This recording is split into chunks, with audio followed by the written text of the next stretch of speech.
ni ikiganiro kigamije kugaragaza ko u Rwanda rufite amateka yaranzwe n'ibice bitatu.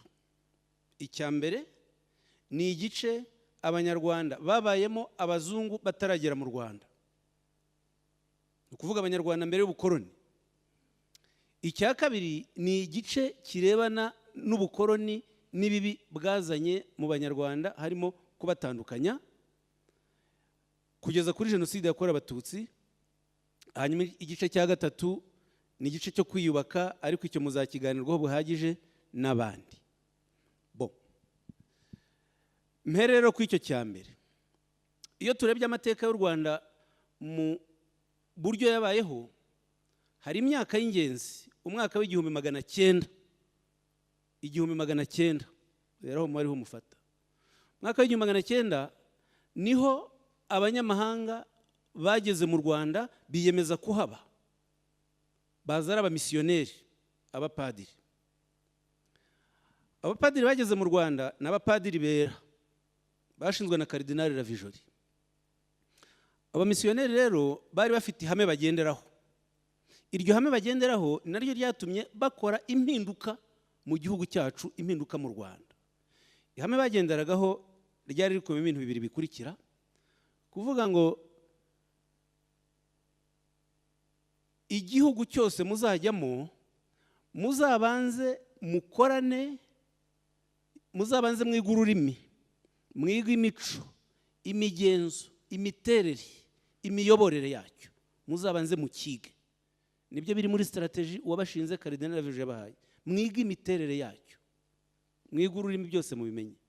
Icya kabiri, nimumara kubimenya, mukorane n'abo muzasanga bari mu buyobozi, abo muzasanga bumvuga n'abaturage, kugira ngo babafashe guhindura abene gihugu, bityo bibafashe kubigisha ibyo tugiye kubigisha. Menya icyo ndiho mbabwira ndakiremereye, ariko muri bubisobanukirwe. Uvuga ko baje bafite gahunda yo kwiga u Rwanda, kurumenya, hanyuma bakazahindura abanyarwanda uko bo babishaka. Ni nacyo bakoze rero. Hanyuma abo bamisiyoneri babwira bafatanyije n'abakoroni, bakoroni ba mbere b'Abadage, ariko cyane cyane Ababiligi. Dusanga rero umwaka w'igihumbi magana cyenda cumi na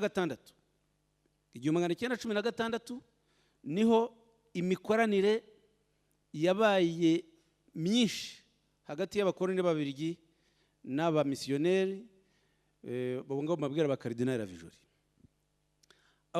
Abanyamahanga rero, abo bamisiyoneri, muri kwa kwiga uko u Rwanda rumeze, barabyanditse, bemeje bo ubwabo. Abanyamahanga bemeje bo ubwabo ko u Rwanda basanze ari igihugu gifite ubumwe. Ndabaha ingero z'ibitabo bibiri. Igitabo cy'umupadiri witwa Albert Pages. Albert Pages yari umupadiri wabaye cyane cyane ku Nyundo. Yanditse igitabo mu mwaka w'igihumbi magana cyenda mirongo itatu na gatatu. Babyanditse mu Gifaransa, ni igitabo nababwiraga. Dore uko Padiri Pages abivuga, byanditse mu Gifaransa, wenda benshi ntimucyumva, ariko dore mu Kinyarwanda. Mbere y'umwaduko w'abazungu, abanyarwanda bemeraga badashidikanya ko igihugu cyabo cyari ihuriro ry'isi, ko ari cyo cyari gikomeye ku isi, kandi ko ari cyo cyari cyarateye imbere ku isi yose. Kuri iyi myemerere tugomba kongeraho ubumwe bwabo. Murahumva? Ubumwe bakavuga n'icyo bushingiyeho. Bushingiye ku rurimi rumwe ruvugwa hose mu gihugu, rukaba rworoshya imibanire y'abanyarwanda. Hari kandi ubumwe bushingiye ku muco rusange no ku mibereho y'ubuzima bwite bwa buri munyarwanda, mu mibanire yabo no mu mikorere yabo yo ku mugaragaro hagati y'abatuye igihugu bose, baba bakire cyangwa bacishije bugufi. Bigasozwa n'ubumwe burangwa no kwemera Imana imwe bahuriyeho. Urumva, abanyamahanga ubwabo baraje biga u Rwanda, basanze ikintu cya mbere gikomeye bahasanze ni ubumwe bw'abanyarwanda, bugaragarira mu bintu byinshi birimo ururimi, kwemera Imana imwe, ubuyobozi bumwe bahuriyeho. Baranabyandika batyo, dore muri kiriya gitabo cya Pagesi. Undi mupadiri witwa Louis de Ragère. Louis de Ragère nawe mu gitabo cye yanditse mu mwaka wa 1933 babyandikiye hafi rimwe biriya bitabo. Dore uko avuga ati abatuye iki gihugu biyumvamo ko bagize umuryango umwe w'Abanyarwanda, ari nawo wahaye izina igihugu cyabo. Iyi myemerere inagaragarira mu mibereho yabo ya buri munsi yo kuba bafitanye igihango n'aho batuye, bitari mu ngo zabo gusa, muri komine cyangwa province yabo, ahubwo ku gihugu cyose aho kiva kikagera. Bakaba banumvira umwami wabo bahuriyeho. Gukunda igihugu kwabo kugaragarira mu buryo batsimbaraye ku buyobozi bw'igihugu cyabo. Aha, ngira ngo ibi ngibi hari inyandiko nyinshi z'ingero zimwe nafashe zibereka ipfundo ry'ubumwe bw'Abanyarwanda uko abazungu babisanze. Biriya rero bamaze kubona ko ari kuriya bimeze, cyane cyane hano harakomeye havuga ngo gukunda igihugu kwabo kugaragarira mu buryo batsimbaraye ku buyobozi bw'igihugu cyabo. Abanyarwanda biyumvaga mu mwami wabo. Umwami w'u Rwanda yabaga ari umwami wa bose, nawe yiyumvaga nk'umwami wa bose, ntabwo yumvaga ko ari umwami w'Abatutsi, w'Abahutu cyangwa w'Abatwa. Yabaga ari umwami wa bose, kandi akaba agomba kurenganura bose no gutanga ubutabera kimwe n'urukundo kimwe kuri bose. Abazungu rero babonye ko ari kuriya bimeze, kandi bakeneye igihugu bagomba guhindura imyumvire, imitekerereze ngo bagitegeke, batangiye ya strategy ya kabiri nababwiye ya Ravijori yo gutangira gutanya Abanyarwanda. Babihera hehe? Babihera mu mashuri. Babihereye mu mashuri, noneho bashinga amashuri batoranya abana bo mu miryango imwe y'Abatutsi ikomeye, baba aribo bajyana mu mashuri yisumbuye. Amashuri mato bashyiragamo bose urebye, ariko byagera amashuri yisumbuye bagatoranya abo mu miryango ikomeye y'Abatutsi, babategurira kugira ngo bazige kuba abungiriza babo, kuba abafasha b'Abazungu. Noneho bashinga ishuri rya mbere bise ishuri ry'Indatwa, Groupe Scolaire y'i Butare. Groupe Scolaire y'i Butare hari i Huye, yashinzwe mu mwaka w'1929. Itangira gukora, ko habayeho kuryubaka n'iki, yatangiye gukora mu mwaka w'1932. Muri iryo shuri rero hajyagamo cyane cyane abana bavuye mu miryango y'Abatutsi ikomeye ikize bo mu Rwanda no mu Burundi, 50% na 50% b'Abarundi na 50% b'Abanyarwanda. Abo bana bagategurirwa kugira ngo bigishwe imico ya kizungu, kandi nabo bazafashe abakoloni guhindura abandi Banyarwanda mu mashuri yose bigaga. Ubwo nahereye ku icyo ngicyo cy'amashuri, no mu ijambo ryanjye ribanza nabivuzeho uburyo amashuri yakoreshejwe mu kubiba irondabwoko. Abo bana rero nimba n'umwana ndabaha n'imibare yabarangijemo mu gihe cy'imyaka 30. Iyo bageraga mu ishuri rya Groupe Scolaire bigaga imyaka 7. N'iyo myaka 7 babaga bamaze kubahindura ku buryo bukomeye, kuko icya mbere babahinduriraga ni mu myitwarire yabo, mu mirire. Mwana w'Umunyarwanda yaramenyereye kurya ibishyimbo, akarya igitoki, akarya amateke, akarya imyumbati, akarya amashaza, akarya umutsima, akanywa amata n'igikoma. Bageraga mu ishuri ry'Indatwa, umve n'iryo zina Indatwa, n'ubaga barenze abandi. Abana bakabigisha kunywa icyayi mu gitondo, kurya umureti, kurya ifiriti, inyama bagakora itwitwa burete, ni ukuvuga ni za nyama zivanze zikaranze. Bakabigisha kurya utwo bita crepe, ni tumwe bakora mu mafarini n'isukari. Noneho uwo mwana guhereye ku ndyo, indyo y'iwabo, amateke, ibijumba, akabyibagirwa. Bajyaga mu kiruhuko ishuri imwe mu mwaka, mu kwezi kwa gatandatu, yazagera iwabo amaze umwaka wose arya ibyo biryo bya kizungu, bikamunanira bikaba ikibazo. Noneho abazungu kugira ngo bakomeze bigarurira abo bana, kubera ko hirya no hino mu giturage habaga abazungu bahakoraga kuri za paruwasi n'ibiro bya leta bitaga kuri sheferi na susheferi zikorwaho n'Ababiligi.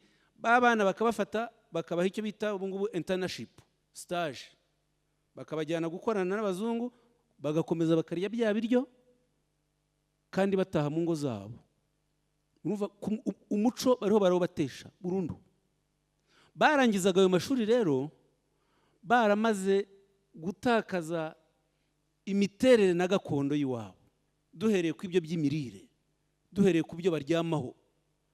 Bageraga mu ishuri bakaryama kuri matora, bakamenyera kuryama ku bintu byoroshye, bataha iwabo baryama ku isaso. Isaso menya mutazizi namwe muryama kuri matora ubu ngubu. Isaso byari ibyatsi, bashyiragaho umusambi, abana bakaryama, bakaniyorosa ikirago. Ikirago nacyo cyabaga gikoze mu byatsi. Abana bikabananira haba kwiyorosa, kuryama no kurya. Urumva babatanyije na gakondo yabo burundu. Noneho rero bigaga ibintu bikubiye mu mashami 5. Rya gatandatu ryaje nyuma nayo nyababwire. Aha ndahatinda ariko nyuma ndi bwihute, aha niho ruzingiye. Bigaga hari ishami bitaga section administrative, ukuvuga ni ishami ry'ubutegetsi. Cyo bivuga ishami ry'ubutegetsi. Mw'iryo shami ry'ubutegetsi abarirangizagamo nibo babaga abashefu n'abasushefu. Ni nko kuvuga ni nko kuba ba meya b'iki gihe, nko kuba ba meya. Abo bigaga mw'iryo shami ry'ubutegetsi bakiga imyaka 7 baba mu bwa buzima nababwiye. Ishami rya kabiri ryari ishami ry'ubuhinzi. Irya gatatu ryari ishami ry'ubuvuzi bw'amatungo, section vétérinaire. Irya kane ryari ishami ry'ubwarimu, section normale, tegura bigisha abarimu. Irya gatanu ishami ry'ubuvuzi, section médicale. Hari irya gatandatu bashinze nyuma bise section scientifique, ryo rigamije gutegura abantu bazajya bakora muri za laboratoire mu bushakashatsi. Abigaga mwayo mashami yose mbabwiye babitaga assistant. Ni ukuvuga umwungiriza. Assistant administratif uzakora mu butegetsi, assistant médical umuganga, assistant agronome, assistant vétérinaire. Assistant icyo bivuga ni uwungiriza umukoroni, umufasha umukoroni. Ntabwo bigeze bafungura amashami azajyana abantu muri kaminuza ngo abanyarwanda baziga kaminuza bamenye ubwenge buri hejuru.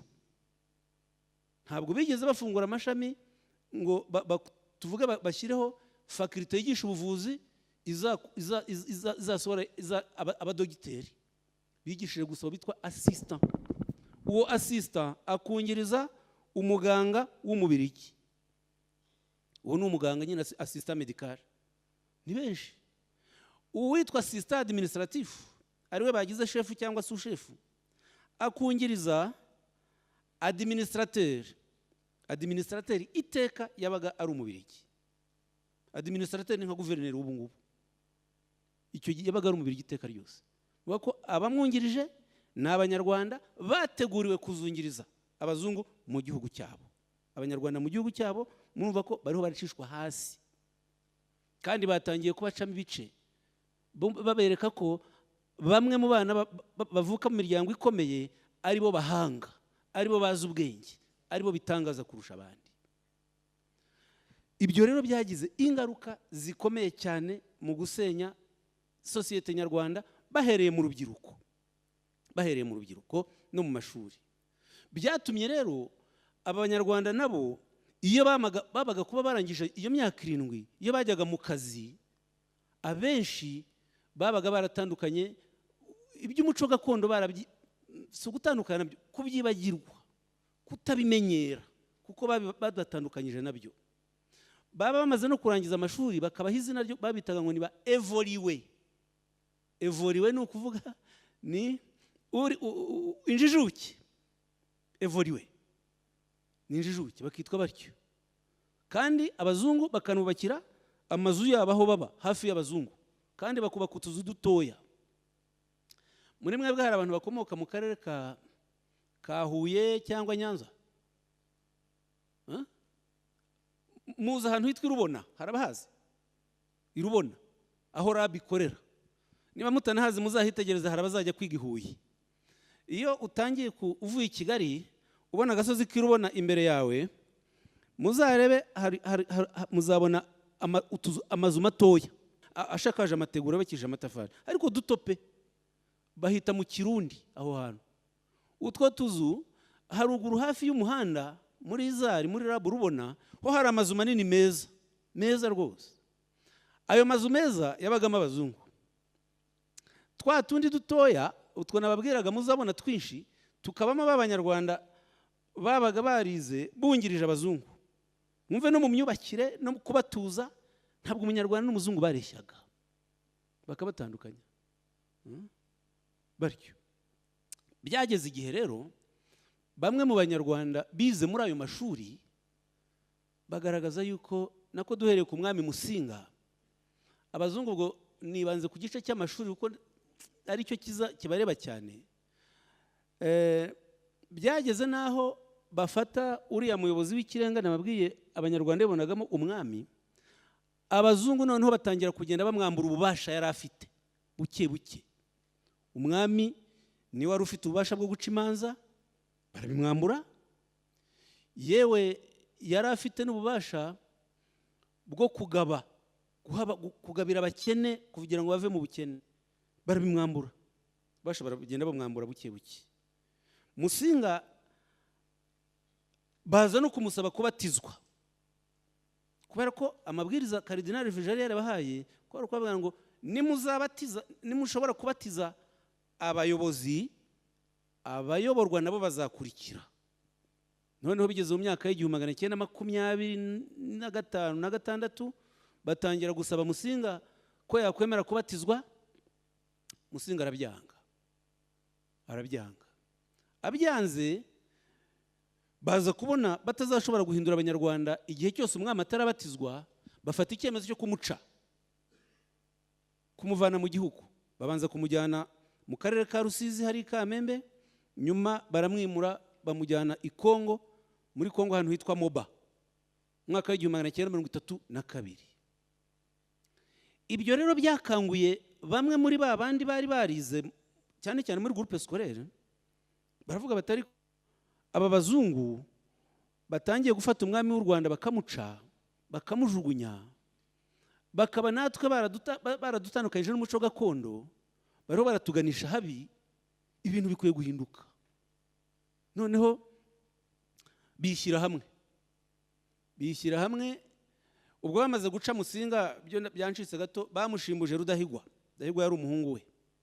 Rudahigwa we ubwo yaje kwemera arabatizwa, kuko Rudahigwa yasanze yafashe nawe strategy, aravuga ati uko bamaze kugira data ngomba nanjye kwiga strategy yo gukorana n'aba bantu, ariko nkanareba uburyo buhoro buhoro n'igihugu nakigeza kongera kwiyubaka no kongera kwigira. Rudahigwa aremera arabatizwa, n'igihugu agitura Kristo umwami, ariko agakomeza kugerageza gukora impinduka, yumvisha Abanyarwanda ko bagomba kugaruka ku bumwe bwabo. Atangira kugenda aca akarengane, ntabonye umwanya wo kubasobanurira abazungu bari barashyizeho, ariko nahita narababwira buriya abazungu bari barashyizeho ibihano abakoroni. Ibyo bihano rero byaje ari ibihano bikomeye, kuko nibyo bise kiboko cyangwa shiku. Ibyo bihano byari ibihano bagenaga nk'umuntu kubaka imirimo rusange, tuvuga gukora imihanda, bagenaga buri muturage za metero agomba gukora buri munsi. Gucukura imiringoti, imirwanyasuri, nuko babigenzaga. Kubaka amazu ya leta na za kiliziya, nabwo bageneraga buri muturage imirimo agomba kuba yakoze. Udashoboye kuyikora bagennye umubare w'inkoni agomba gukubitwa. Ku nshuro ya mbere zari inkoni 25. ibyo biri mu iteka ry'abakoroni ry'umwaka w'1917. hariya muri iki kiganiro ibyo byose birimo ndiho mbabwira. Inkoni 25, izo nkoni umuzungu siyo wazikubitaga abanyarwanda, yabikoreshaga baba shefu cyangwa abasushefu bari bamwungirije, bamwe bitaga assistant. Noneho kuko abenshi bari abatutsi, izo nkoni bakubitaga abo baturage batashoboye gukora iyo mirimo, nizo zaje kwitirirwa ko abatutsi bakandamije abahutu. Kandi nyamara sibyo, kuko abaturage bose bari abakene, baba abatutsi n'abahutu bakoraga iyo mirimo. Kandi nizo nkoni utabishoboye akazikubitwa, utashoboye kurangiza akazi. Kandi uwabaga yashyizeho igihano ninde? Ni umukoroni. N'uwashyizeho akazi ko kagomba gukorwa ninde? Ni umukoroni. Ariko abagakora ni abanyarwanda, n'abakora n'abatanga ibihano byagenwe n'umukoroni nabo ni abanyarwanda. Mwumve kimwe nababwiye gutanya abanyarwanda byagiye mu bikorwa ku buryo buremereye. Ibyo rero ndaza kubageraho. Abashinze ishyaka ryitwa Parmehutu nibyo bakoresheje nabi byo kuvuga ngo abatutsi bose bakandamije abahutu, babakoresha imirimo y'uburetwa, barababyinagaza n'ibindi n'ibindi, ntibabone ko ikibazo ari umukoroni. Noneho rero hari imyaka bamwe mu banyarwanda abo bari barize babonye ko hakwiye impinduka. Noneho bishyira hamwe, abantu bishyira hamwe, bandika inyandiko bise mise au point. Mise au point ni nko kuvuga ngo isesengura ry'ibiriho, update, isesengura ry'ibiriho. Iyo nyandiko yiswe mise au point yasohotse mu kwezi kwa kabiri 1957, kwezi kwa kabiri 1957, tariki 22. Basabaga iki? Abo bantu banditse iyo nyandiko abenshi muri bo bari abatutsi bize muri rya shuri y'indatwa muri groupe scolaire. Basabaga ko hakwiye impinduka mu gihugu. Niyo mpamvu bayise mise au point, ibikwiye kwitabwaho. Hakwiye impinduka mu gihugu, bakavuga mu burezi ko mu burezi icyambere hakwiye amashuri akwiye kwigisha abana bose b'abanyarwanda, kandi hakwiye gushyirwaho kaminuza. Kuko mwumva icyo gihe kuva muri 29 kugeza 57 nta kaminuza yariho mu Rwanda. Kandi nyamara muri Kongo hari kaminuza, i Bugande hari kaminuza, Tanzania hari kaminuza, ibihugu bidukikije byari bifite kaminuza uretse u Rwanda. Bati hakwiye kaminuza, abantu nabo bakiga, ntibakomeze kuzaba assistant, ntibakomeje kuzaba abafasha b'abakoroni, bakiga bakamenya ubwenge. Iyo nyandiko rero yarakaje Ababiligi. Ababiligi ndetse n'abapadiri b'abamisiyoneri bumva ko abo batutsi bari barigishijwe n'abazungu babahindutse. Abakoroni nabo biga andi mayeri, baravuga bati ntabwo twebwe tugiye guhangana n'aba banditse inyandiko yitwa mise au point biganjemo abatutsi, ahubwo tugiye gushaka ikindi gice cy'abanyarwanda cy'abahutu, noneho tubereke ko abatutsi bariho batera ikibazo, aba bahutu tubashyigikire, hanyuma baze bahangane n'aba bene wabo. Nk'uko guhangana twebwe tuzakomeza tube mu Rwanda. Noneho bafata itsinda ry'abantu 9 b'abahutu gusa, bari barize mu maseminari kandi banakora muri service mu mirimo ya Kiliziya Gatolika, benshi bari Kabgayi. Babashyira hamwe, babumvisha icyo maze kubabwira, babumvisha ko mu Rwanda hari ikibazo cy'amoko giterwa n'abatutsi, kandi ko abatutsi bagomba kuva mu butegetsi n'ubwami bukavaho. Bandika inyandiko rero yo bise isubiza indi yitwa mise au point. Bandika inyandiko bise note sur l'aspect social. Biraremereye kukibabwira mu Gifaransa, reka nkiyorere nyishyire mu Kinyarwanda. Ni inyandiko izwi ku izina rya manifeste y'abahutu, izwi gutyo niko yitwa. Icyo yaje igaragaza rero ni iki? Yaje ivuga ngo ntabwo dufite ikibazo cy'ubukoroni muri iki gihugu. Abakoroni nta kibazo bateye. Ikibazo ni irondabwoko riterwa n'abatutsi bakorera abahutu akarengane. Rero bati abahutu bakwiye kwishyira hamwe tukarwanya ko karengane dukorerwa n'abatutsi, kugira ngo ibyo bishoboke nuko ubwami buvaho abahutu bakajya ku butegetsi kandi bagakorana n'ababirigi kuko ababirigi nta kibazo bateye. Kubera rero ko iyo nyandiko yari ishyigikiwe n'abakoloni ndetse n'abayobozi ba Kiliziya Gatulika ari nabo bayanditse, ni nabo bayanditse, abo banyarwanda 9 barayitinya bayobowe na Kayibanda. Nicyo rero bakoze muri 59 batangiye iryo shyaka rya Parimehutu bashinze, ryashyizeho gahunda yo gutwikira abatutsi no kuvanaho ubwami no kukwica kugira ngo bishoboke. Ububirigi bwazanye umusirikare mukuru wari ufite icyungubu twita ranka, ipeti rya koroneri. Koroneri yari umuntu uri hejuru y'ikirenga. Koroneri w'umubirigi witwaga Guy Logiste bamuvana muri Kongo, niho yarari, azana n'abasirikare bamwungirije, bamuha ububasha, icyo mugifate, bamugira umutegetsi ukomeye mu Rwanda. Umutegetsi ukomeye mu Rwanda yitwaga Rezida rero yari umubirigi. We hari Rezida wari uhasanzwe w'umusivile witwaga Jean Paul Harwa, noneho Guy Logiste baramuzana bamwita Rezida udasanzwe, Rezida special, bamuha n'ububasha budasanzwe. Ubwo bubasha bamuhaye n'ubuhe? Bamuhaye ububasha bwo gukoresha imbaraga zose no gufata ibyemezo byose nta wundi agishije inama, akavanaho ubwami n'ibyabwo n'abategetsi bariho mu Rwanda, akabakuraho bagasimbuzwa abahutu. Ngibyo ibyo Logiste yaje afite nk'ubwo butumwa bwe budasanzwe muri 59. Aje rero akigera mu Rwanda yanditse igitabo kibivuga, igitabo cyitwa Ma mission au Rwanda, un blanc dans la bagarre Hutu-Tutsi. Yo kuvuga ngo ubutumwa bwanjye mu Rwanda, uruhare rw'umuzungu mu mirwano hagati y'abahutu n'abatutsi. None Logiste akavuga ko niho asobanura ubwo butumwa bwe maze kubabwira. Mission yari afite kuvana abatutsi mu nzego zose, agashyiraho abahutu, noneho bagashyiraho n'ubutegetsi bw'abahutu. Biranditse bityo. Logiste rero avuga ko kugira ngo iyo misiyo ye ashobore kwishyira mu bikorwa, yagiye kugisha inama Musenyeri Perode i Kabgayi. Musenyeri Perode niwe wari umuyobozi mukuru wa Kiliziya Gatulika mu Rwanda. Kiliziya Gatulika mu Rwanda kugira ngo mwumve uburyo yari ikomeye, diyosezi ya Kabgayi yaturukaga Ikibungo ku Rusumo, ikagenda ikagera muri Nyungwe, ni ukuvuga ivuye mu karere ka Kirehe igeze mu karere ka Nyamagabe, kuko indi diyosezi yariho ni diyosezi ya Nyundo.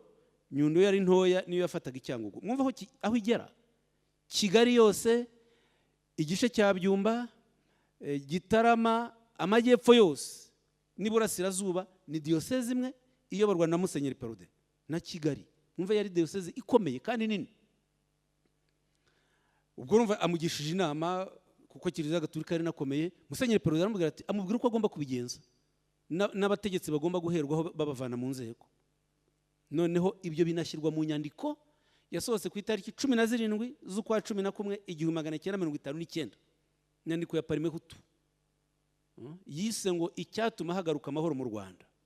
Iyo nyandiko ni nayo isobanura ko ahiganje abatutsi benshi bagombaga kuhabakura bakajya kubatuza mu Bugesera na Rukumberi mu karere ka Ngoma. Biranditse bityo. Ibyo nabyo byagiye bikorwa, kuva abatutsi baricwa, abandi bahungira mu mahanga, abasigaye bamwe bakabavana mu byabo bakajya kubatuza ahandi badakomoka, batanafitanye isano na bukeya. Biri mu iyo politiki. Aho ni ingero ndiho mbaha zibere ku buryo abazungu bashenye ubumwe bw'Abanyarwanda, abazungu bashenye Abanyarwanda. Icyo gihe rero ni nabo bigishije irondabwoko. Mu kwigisha irondabwoko, mwumvise uburyo babishyize mu mashuri. Hari icyancitse kubabwira uburyo bazanye umuntu w'umushakashatsi witwa Zekanoski.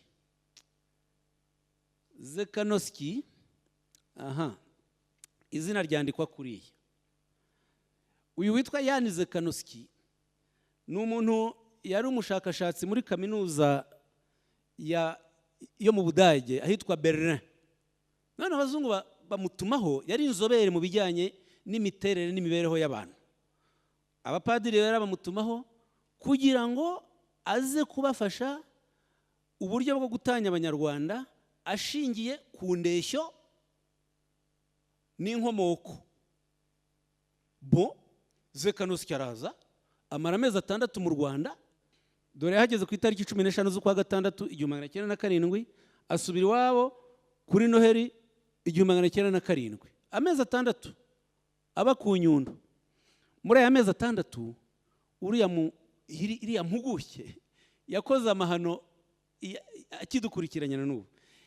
Niwe wafashe abanyarwanda arabapima, noneho agaragaza uko abahutu, abatwa n'abatutsi bateye. Dore uko yabyanditse mu nyandiko yise Journal de Voyage. Journal de Voyage uvuga ngo inyandiko y'urugendo rwanjye. Ibyo yerekanye ko abahutu bafite uburebure bwa metero 1 na santimetero 67, bakaba bakomoka ku bwoko bwitwa Bantu. Ko abatutsi bafite uburebure bwa metero 1 na 80, ngo bakaba ari bwo bwoko bw'imfura budafite inkomoko imwe n'abandi birabura, ndetse ko ngo bafitanye isano n'Abarabu bo mu Misiri.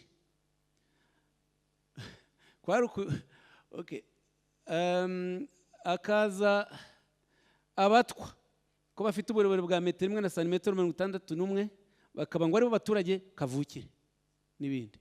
Iyi nyandiko rero ya Zekanosky ababirigi bandi bayihereyeho bakomeza nabo kwerekana biriya byiciro by'abanyarwanda bari bitandukanye pe. Noneho bafata abatutsi bakabagira ko ari bo bazi ubwenge, ni renoble. Abahutu iyo ngira umwanya nabahana za qualificatif bagiye babita amazina mabi cyane. Noneho bagera ku mutwe ntibanamugeranye n'umuntu, bakavuga ngo umutwe asa n'inguge. Ibyo rero byashyize mu banyarwanda complex, cyitwa complex. Ni ukuvuga kutiyizera. Bamwe bakumva ko basumba abandi koko, abandi bakumva ko baciye bugufi, abandi ko atari n'abantu nyirizina. Ikibabaje nuko n'abanyarwanda bageze mu ishuri, cyane cyane aho Parmehutu imaze kugerera ku butegetsi. Aho Parmehutu imaze kugera ku butegetsi mu mwaka wa 1962, ubwo ngeze kuri Repubulika ya mbere ishyizweho n'ababirigi, aba Parmehutu ikibazo bagishyize ku batutsi. Ibibazo byose by'u Rwanda babigeretse ku batutsi, aho kubona ko ibyo bibazo biterwa n'abakoloni ndetse n'abamisiyoneri.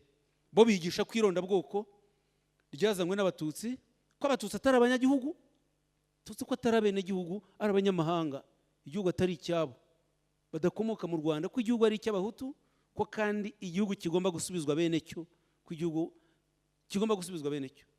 Ibyo bishyirwa muri manifeste ya Parmehutu, ibyigisha gutyo.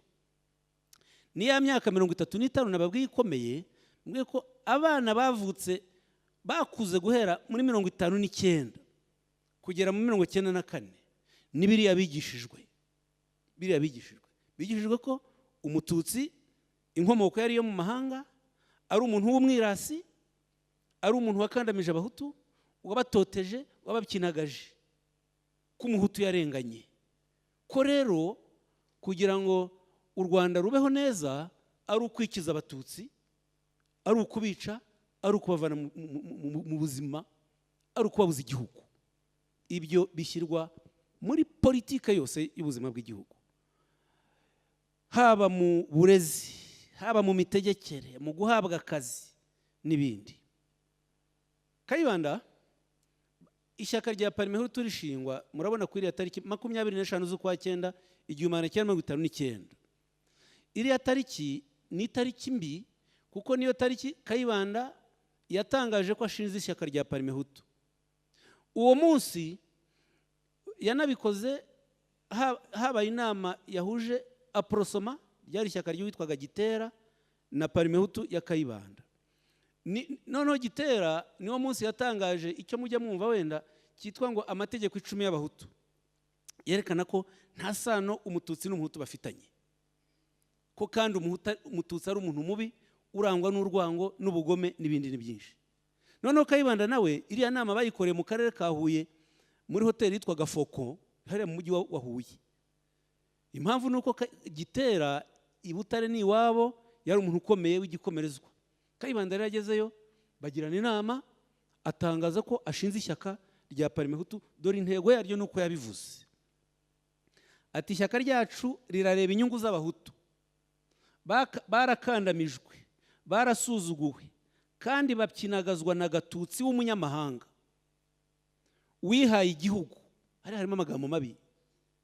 Tugomba kuba urumuri rwa rubanda nyamwinshi, tugomba gusubiza igihugu bene cyo, igihugu ni icy'abahutu. Mufate iyi mvugo ya Kayibanda ashyize muri politike, mugereranye na za nyandiko za mbere za Padiri Pages na ba Louis de la Gere nababwiye. Bwa bumwe bw'abanyarwanda abazungu basanze, murebe ironda bwoko bamaze kurishyira mu banyarwanda, murebe aho abanyarwanda bageze. Mwimyumvira Kayibanda. Kandi Kayibanda yari umwe mu bantu bize. Ntabwo igihugu kikiri cy'abanyarwanda bose, ntabwo witwa perezida. Kayibanda aharanira kuba perezida, ntabwo yumva ko azaba perezida w'abanyarwanda, aravuga ko azaba perezida w'abahutu, ko igihugu ari icy'abahutu. Aha rero kabaye niho ruzingiye. Niho ruzingiye, muri aho u Rwanda rwageze. Nimujya mubona rero mugasoma ku mbuga nkoranyambaga abantu bakinisha ubumwe bw'abanyarwanda, abantu bakinisha gukwiza ingengabitekerezo ya jenoside, mujye bigeranye n'izi mvugo zashenye igihugu, mubabwire muti mwiduhaho ibi mwibigarura, kuko byishe urubyiruko, byica igihugu, biracyangiza. Dore imyumvire Kayibanda yazanye. Iyi myumvire rero niyo bigishije abaturage. Ibi ngibi nibyo abana bize mu mashuri, nibyo abaturage bigaga mu nama z'abaturage, aho kwiga gukora ibikorwa by'iterambere, bigaga ibi ngibi. Bigaga ibi. Igihugu ni icy'abahutu, tugomba gusubiza igihugu bene cyo.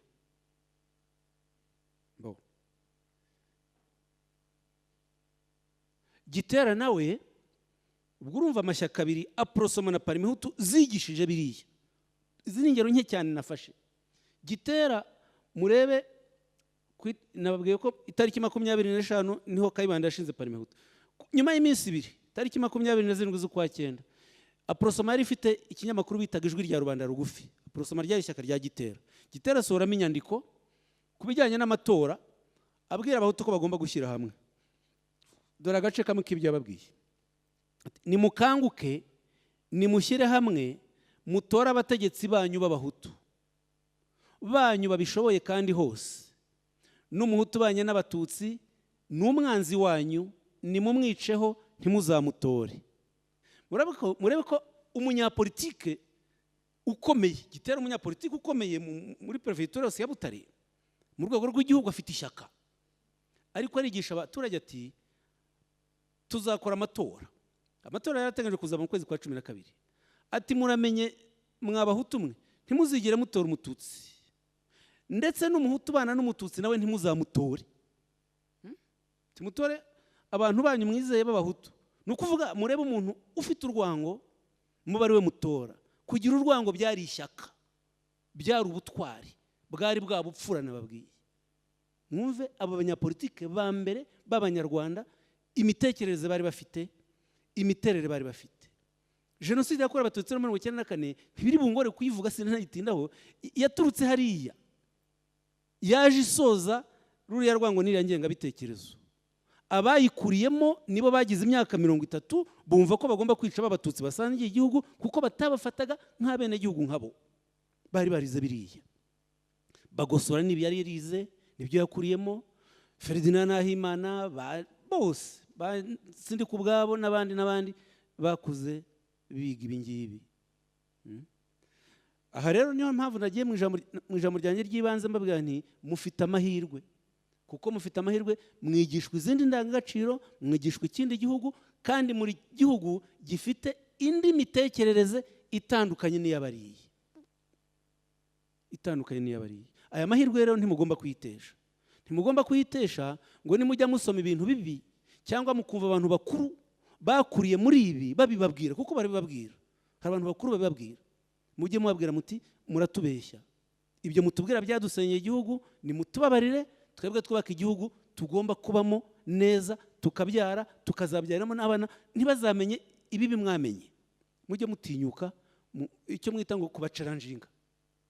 Mujye mutinyuka namwe mu bacaranjinge, niyo yaba papa wawe, niyo yaba mama wawe, niyo yaba sogokuru, niyo yaba nde, mubwira uti ibyo mumbwira ntabwo ari byo muzehe, ntimuzabitinye, kuko nibwo buzima bwanyu n'ubw'abacu b'ejo n'ahazaza. Bon, ubwo rero iyi politiki yari iteye kuriya, yaba Kayibanda na Habyarimana wamusimbuye barayikomeje, ntacyo bahinduye. Kayibanda na Habyarimana ntacyo bahinduye, imikorere n'imiterere yari imwe.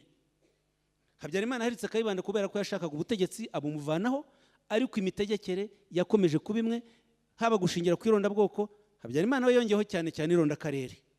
Irondakarere rivuga ngo ngomba mbere na mbere guha amahirwe aho nkomoka.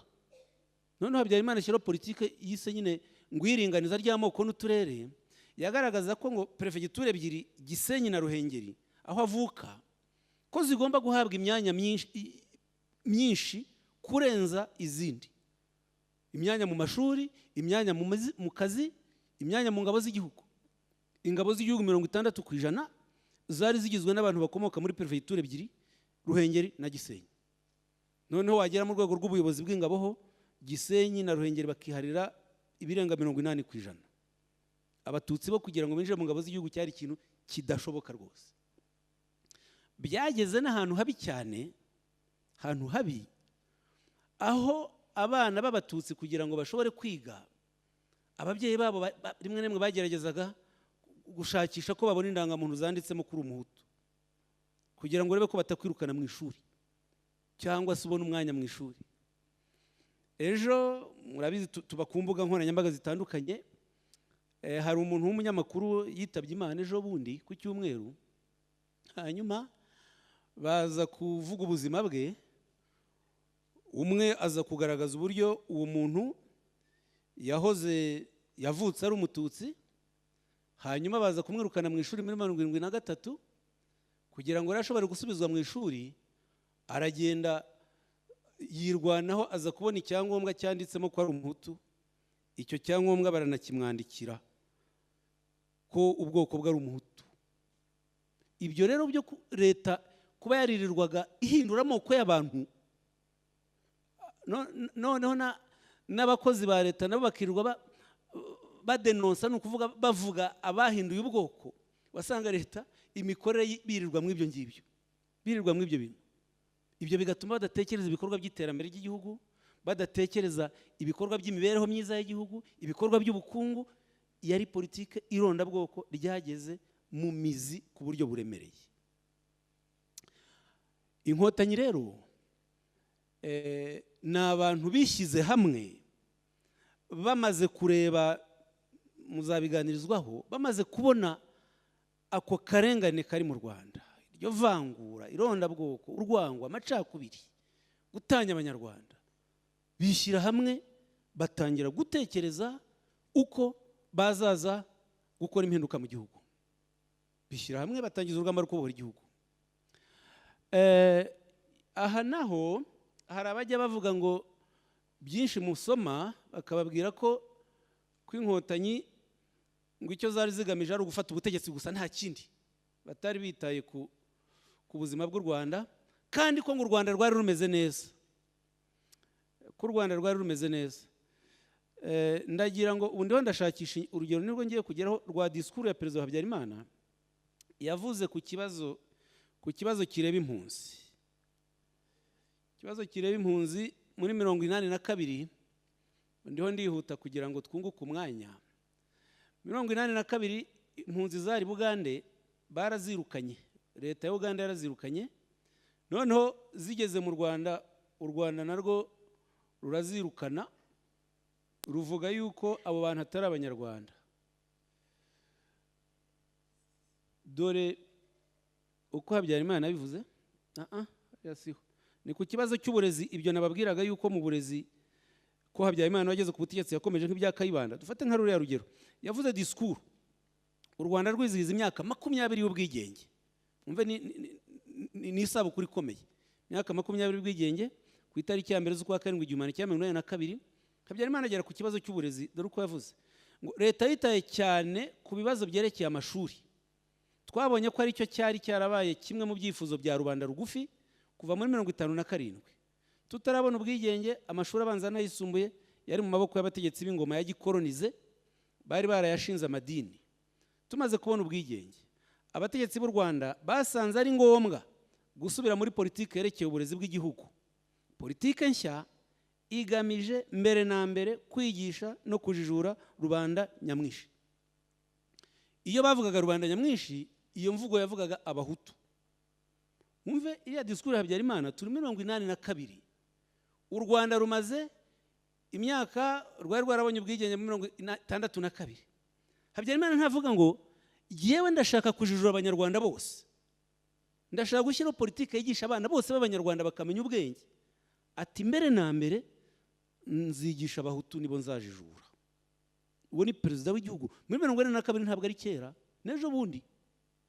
Uwo mwaka nyine ni nabwo impunzi zirukanywe i Bugande. Habyarimana ku itariki bazirukanye mu kwezi kwa 10 82, zigeze mu Rwanda nabo barazirukana nabibabwiye. Ariko Habyarimana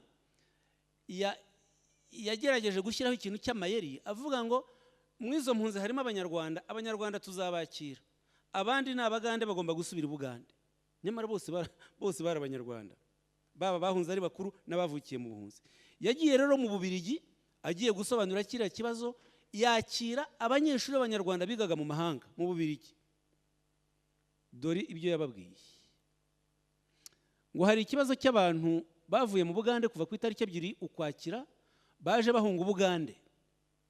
Nta nubwo avuga ko baje babirukanye, avuga ngo baje bahunga Ubugande. No, baje babamenesha babica.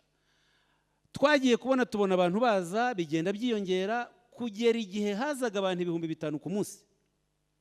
Ubu mu Rwanda hakaba hari abageze ku 43,000. Ikibazo ntikirabonerwa umuti wuzuye, kuko mu mishyikirano tugirana na leta ya Uganda iratubwira iti abo bose twe turabona ari impunzi zahunze politike yo mu Rwanda kuva muri 59. None ubu bakaba barumvise ko ngo ubu mu Rwanda hari amahoro, bagashaka kugaruka. Habyarimana rero harita ko abantu bariho bagaruka ku bushake, nyamara bagarutse bishwa kandi birukanywe na leta y'Obote y'Ubugande. Ariho arabeshya abazungu n'abanyarwanda. Akomeza ati twebwe turebye ariko dusanga atari impunzi gusa, n'impunzi zirimo, ariko bose si impunzi. Nababwiye ko hari abantu 43,000. Twakoze ibarura, muri izo mpunzi dusanga abanyarwanda ari 6,000 gusa. Murumva?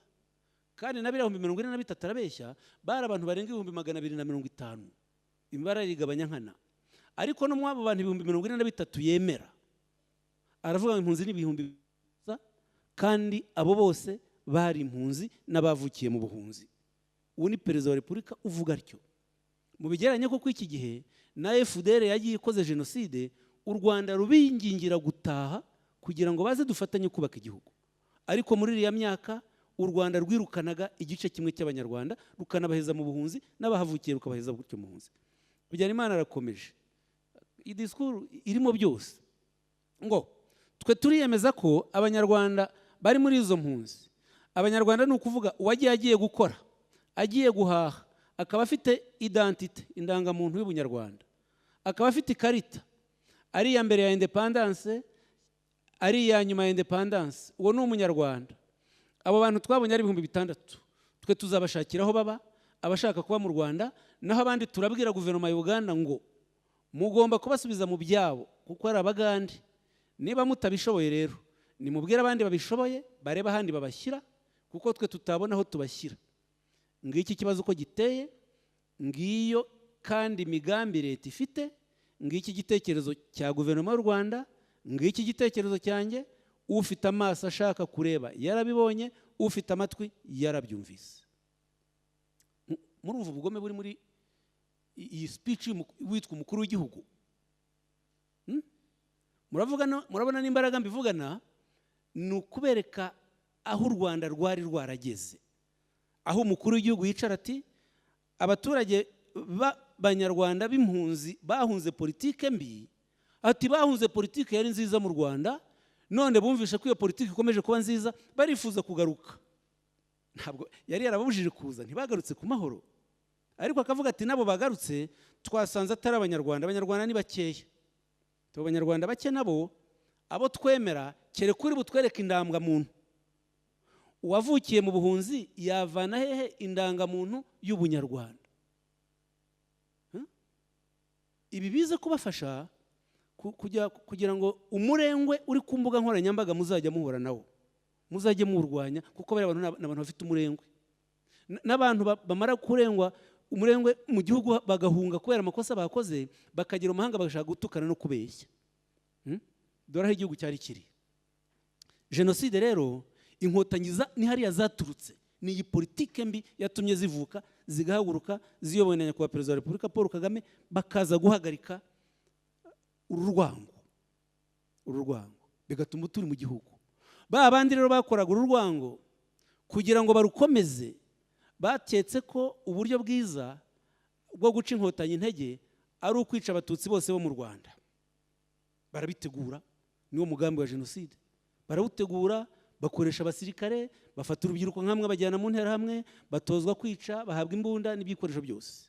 Bica abaturage bagendeye ku bwoko, bica umurwayi mu bitaro, ntibagira uwo basiga.